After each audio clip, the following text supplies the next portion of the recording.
Hello, everyone, and welcome in for another edition of FlashLIFE produced by GFTV and KentStateSports.com. I'm your host, Tyler Henry. The first snow of winter has fallen here in Kent, and the winter seasons are officially underway as the Flashes round out a fall of dominance and excellence. Let's get right into it. Let's kick things off with a recap of the biggest events of the previous week around the world of Kent State athletics. After starting their season with a road win over NKU, the Golden Flashes women's basketball team returned to the Mack Center for their home opener and put on a show, dominating St. Francis 71-45 to move to 2-0 on their season. Junior Katie Shoemate set the tone early for Kent State, putting up 19 points in the first half as the Flashes suffocated the Red Flash defensively, holding them to under 15 points in all four quarters. Preseason All-MAC selection Nyla Blackford joined Shoemate in double figures as Kent State cruised to their second victory of the young season. The Kent State men's basketball team took care of business against Oberlin College in their home opener of 2021. Let's take a look at some of the best highlights from that win earlier this week. Okay, so we got a question for you. It has been the basketball team, men's basketball team had a winning season for either 20, 24, or 30 straight years. Can one of you tell me how many straight years we have not had a losing season? 24. Boom. Let's get them all t-shirts and donuts, and hopefully we can see you guys tonight at our basketball game. Okay?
Kent State women's field hockey team put together yet another impressive campaign this season, culminating in a share of the 2021 MAC regular season title, their 18th in program history. Before the season ended, we had an opportunity to sit down and talk with senior goalkeeper Azure Fernsler. Here's a look at that conversation from earlier this year.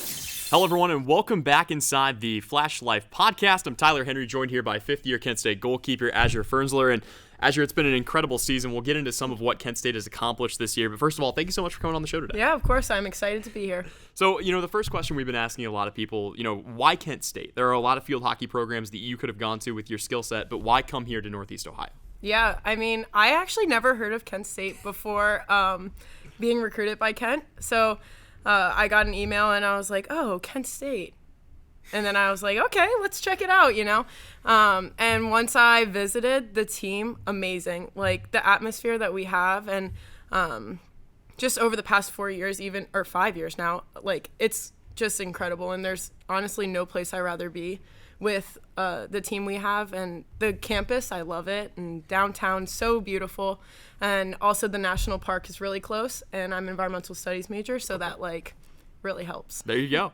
The program, I mean, we talk a lot about what Kent State field hockey has accomplished, but a lot of that comes from head coach, or head coach Kyle DeSantis-Moyer. What was your first impression of her? And again, maybe on the first day of practice, kind of the moment for you that you knew you had the coach you wanted. Yeah, it was definitely awesome. Like, we got to meet her. I don't remember when specifically. I guess it was one of the springs. She was young, which was different than our old coaching staff, so it was exciting getting to meet her and see what she had in store for us. Sure. You've had a lot of time here at Kent State. We joked around with Isaac fans, and it feels like some of you guys have been around these programs for forever. But, overall, looking back on your time here at Kent State, what is your fondest memory of your time here in Northeast Ohio? Oh, gosh. Oh, gosh. That's a heavy question. Let me think. Probably the funniest memory is, or fondest is, I was scared. So at OU, we traveled. So I guess it wasn't at Kent, but it was with the team. And they played a prank on me in the hotel. And they pretended my room was haunted. So, that was an interesting experience for me. Fair enough. So you guys win now for Kent State's field hockey program, the 18th MAC title in program history. Yep. What has it meant to you to be able to build on to what has already been an impressive legacy of Kent State field hockey success? Yeah, and we, as a team, we very much value legacy, and we want to build on what the women before us have created. And, we have a great program, and it all stemmed from them. So us winning this year's MAC regular season, it's just like we're honoring them and honoring the university. So it's been a blast, and we're super pumped and really excited to see how this tournament goes. Sure. Well, a lot of that doesn't happen with you. Obviously, you're the last line of defense for Kent State. 95 saves this year, over 80% on the save percentage this season.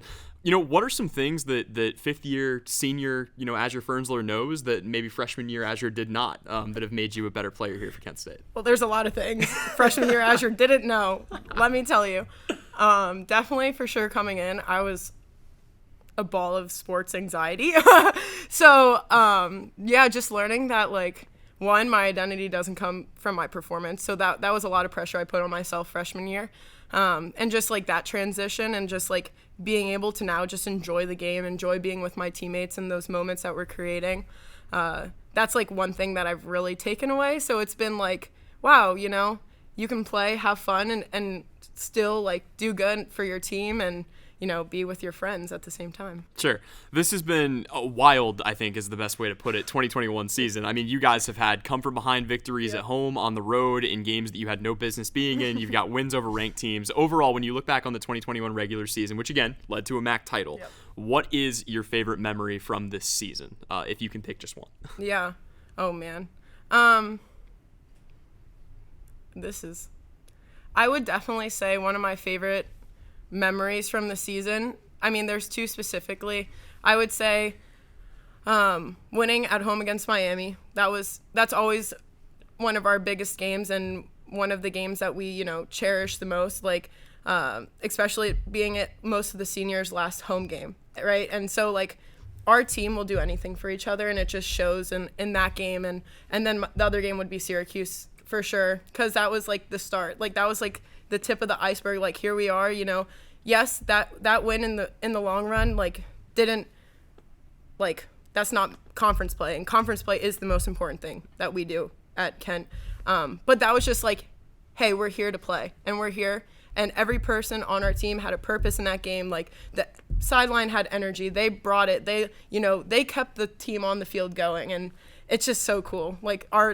The vibes that we have on our team is just incredible. So those two are definitely my fondest memories. Well, let's talk a little bit about that team energy, because again, I mean, this team has been amped up all season, but let's also not kid ourselves. This team has been playing from behind a lot this season. What is it about this year's Kent State field hockey team that you guys never feel like you're out of a game? It doesn't matter when you go down. It doesn't matter how many goals you're down by. This team is always capable of coming back. What is the energy like when you guys give up those early goals?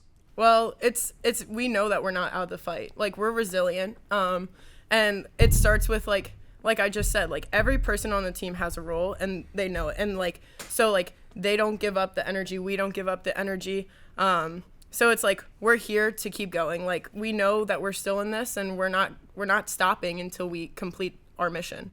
Sure. We'll get a little bit into the MAC tournament and some of the upcoming things you have. But first, let's talk a little bit more about the composition of this team. You know, we've talked about the veteran leadership that they have. Obviously, you as a fifth-year senior fall into that category. Who are some of the other, biggest leaders and biggest calming presences on this team in some of these biggest moments? Yeah, definitely. I mean, Elena and Clara have been holding it down as our center mids. They are performance leaders. They execute when we need them to. Ashley Bonnet's another fifth-year senior. She's always solid, always a teammate that you can rely on. Just having like those three, especially them being in the midfield, they keep us together. Like they're some solid glue that we have, and just a lot of other people stepping up big time this semester it's cool to see a lot of the underclassmen starting to grow into their roles too. Sure. Well, we'll talk about some of those underclassmen here in just a minute, but I did want to ask first. I mean, obviously this team has a great energy, a very laid-back energy at times. Yeah. Who are some of the biggest goofballs on this team that just keep it light, in practice and games?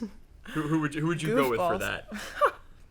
Definitely Danielle Ham. Okay. She can really, she's always up for a TikTok here and there, and some of them are just wild too, and yesterday her class dressed up as I don't even know, I guess truck drivers for Halloween. So they came in with like mustaches and like it was just weird, to be honest.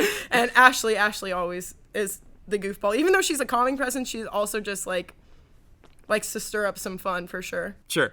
And then obviously you talked a little bit about the underclassmen, and I know some of them have gotten big minutes, but again, when you look at this freshman and sophomore class, who are the players that, again, you will leave Kent State feeling confident that the program is in good hands these next couple of years? I think Alex Sacker stepped up as a center back. Like that's one of the other biggest positions that you can have, is having a solid center back. And Sacker, she's taken on a lot of responsibility as a sophomore, and is definitely going to build into it and keep growing into that role. She is becoming a voice on the team and communicates well on the field. And same with Maria and Danielle. Like they're both growing into this position that they're going to be a solid back three.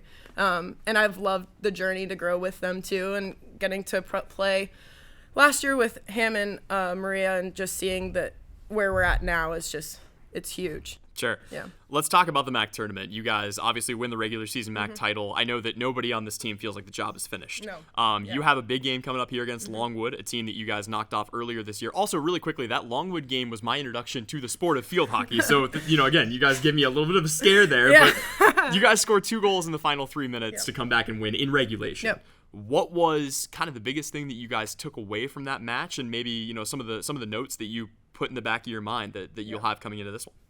Well, one, it just proves that we can win, and we're resilient, and that we'll keep fighting, and that we're taking home the ship this year. Like it's happening. Like I'm just really excited for it. But just to know, Longwood, they're a gritty team. They're physical. They're not going to give up either. So it's just we have to be ready 24/7. We can't take a play off. That's something we talk about. Can't take a play off. We have to have our heads in the full 60 minutes. And something that we're really been focusing on lately is scoring first, and scoring often, making sure that we're just taking the initiative. Sure. Again, we talk a lot about what this team has done well, and I think one of the biggest things for Kent State, you guys never seem content, right? Mm-hmm. If you win a big game, if you come away with a big win, it doesn't seem to be anything that gives you guys a sense of, okay, we can sit back and relax now. So let me ask, what are some of the biggest improvements you guys are hoping to make, for the slim margins, but from the regular season to the postseason here as we get into the MAC tournament? Yeah, definitely playing the full 60 minutes. I think sometimes there's feels like a lapse during the game, and I think just now putting it all together and seeing what we're truly capable of doing I think that's what the MAC tournament's going to be for us. It's just going to be we're laying it all out there. You're going to see everybody playing their hearts out always, but I think it's going to be special because it's all clicking. The last couple games, you're seeing it click. Everything is falling into place how it's supposed to. So, yeah, you're going to get to see that, and it's going to be a ride for sure. Sure. Well, you said before, this team is taking home the MAC championship. But let me ask, beyond that even, what would you say are the goals that this team has set out for itself? When you guys talk about what you want to accomplish this year, you've already checked one box with the MAC regular season title. If this team is on, where do you guys feel like you can be at the end of the season? Yeah, obviously our big goals, win regular season, did it. Championship, the tournament, that's the next goal, and that's definitely our main focus right now. So, doing that, accomplishing that, and even like once we win it, that's what I would like to say. Once we win it, making an NCAA appearance, I think we can do it. Like I'm fully confident in our team and just the abilities that we have and just the energy and the commitment and just the love for each other. Like I think the main reason our team is how we're playing right now is because we're fighting for each other and we want this to happen for each other. It's like not at the end of the day, we're here because we love each other and we want this to happen. Sure. Last question for you here about the NCAA tournament, because again, not a guarantee, but hypothetically speaking, you guys win the MAC championship, you get in, you already knocked off Syracuse, you guys have had a brutal schedule, you've hung with some of the best. Let me ask, does this team believe that you guys can beat anybody on the right day if you guys are on? Yeah, I believe so. I think we hung with Michigan, 2-1. They were number 1 at that point in time, and then just playing Liberty, one of the highest scoring teams in the NCAA, they have the highest scoring margin, holding them 2-1. Like when we're on, and I think it's just like making sure we're consistent in that and doing it. Sure. So one thing we like to do on the podcast, we always like to get to know our student athletes and the teams a little bit beyond your contributions on the field. Obviously, we can all look at the stats and everything, but that's not really who you guys are as student athletes. So we always ask a couple of questions. These will be, kind of rapid fire. They've got nothing to do with field hockey, but just to get to know Azure Fernsler a little bit here. So let me ask, you've got the pregame aux. You're trying to hype up the team. Oh my gosh, you picked the wrong person. What are you playing? I'm terrible at the pregame aux. They usually don't ask me. They usually skip my songs, honestly. There's one song that if it's on like the playlist, like for a pregame warm up, I always ask for it. There's 2 actually. Eminem, Lose Yourself. That's one of mine. Yeah, I'm vintage. Old school. And then Andy Mineo, You Can't Stop Me. It's I don't know. I really love that song. Sure, fair enough. Yeah. You talked about getting a scare earlier in that hotel room, and obviously, it has been spooky season. Let me ask, Halloween, Thanksgiving, Christmas, what is the best holiday? Okay, I'm a big Thanksgiving. I love Thanksgiving.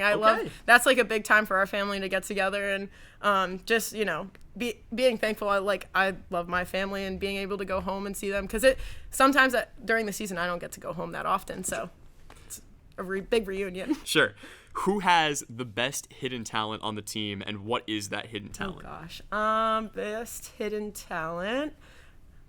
Okay, the first one that popped into my head is so we have a couple people on our team who can sing. Okay. Yeah, so I would say 3 people can legit sing, and it's Elena, Corinne Hammett, and then Jenna. So we'll have bus karaoke or something, and and then you're you're expecting toned oh my gosh my ears, and then they're saying, I'm like, get off, you're too good for this. You're too good for this. Sure. So yeah. So you've got a couple of players that can sing. Yeah. Do you have anybody on the team that would win in a rap battle? Oh gosh. Rapping. I'm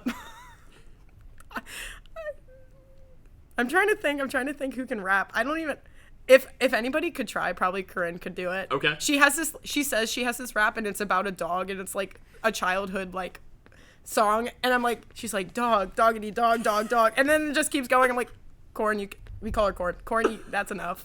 All right. We have asked every athlete we've had on the podcast this. This is the most important interview question you're ever going to be asked. Okay. So I want you to think very carefully about your answer. I'm ready. Is a hot dog a sandwich? No.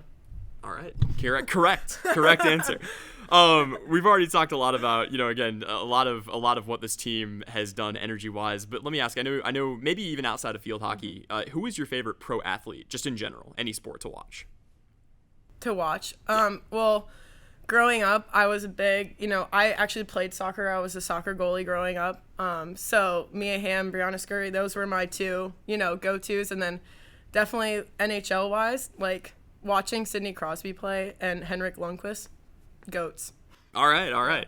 Last one of these random ones for you here, and maybe a little bit sports related. If your ability, obviously you had sports that you played growing up, but if you could play any sport at a high level other than field hockey, what would you want to play and what position would you want to be in? Oh gosh. You were guaranteed to be successful. Guaranteed to be successful.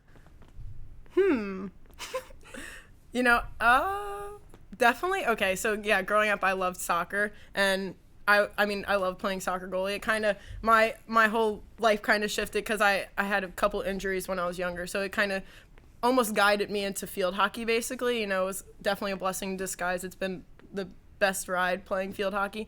So either soccer, and I also always wanted to play football because my dad's a football coach, but he shot that down really quickly because I'm injury prone. Not a great combination for sure. Yeah, no. And then the last question for you here, obviously you've done a lot at Kent State, both on and off the field, but let me ask, you're in your 5th year, what is next for Azure Fernsler? Yeah, I'm definitely looking into coaching. Okay.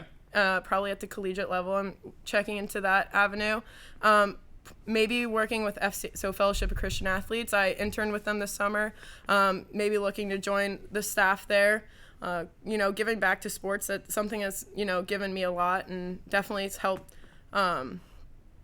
realize a lot of things and, grow into the person that I am today. So 2 of those definitely are looking very, very nice for me. Sure. Well, Azure, thank you so much for coming on the show. Thanks and for having me. and best of luck to you guys in the MAC tournament. Thanks, I appreciate it. Big things coming up here for Kent State University. That'll about wrap it up for us here on the interview portion. For Tyler Henry for Azure Fernsler, we'll be back with more right after this here on the FlashLIFE podcast. Anything like this.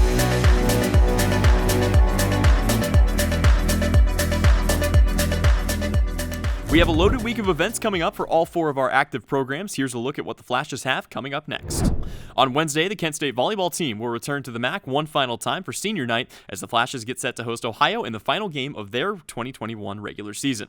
Among those honored will be seniors Melissa Kohler-Busha and Danny Tyson, who have combined for 515 kills this season, good enough for the 2nd and 3rd best marks on the team. Be sure to come out and support our seniors on Wednesday night. The game will begin at 6 p.m. and will be broadcast live on ESPN+.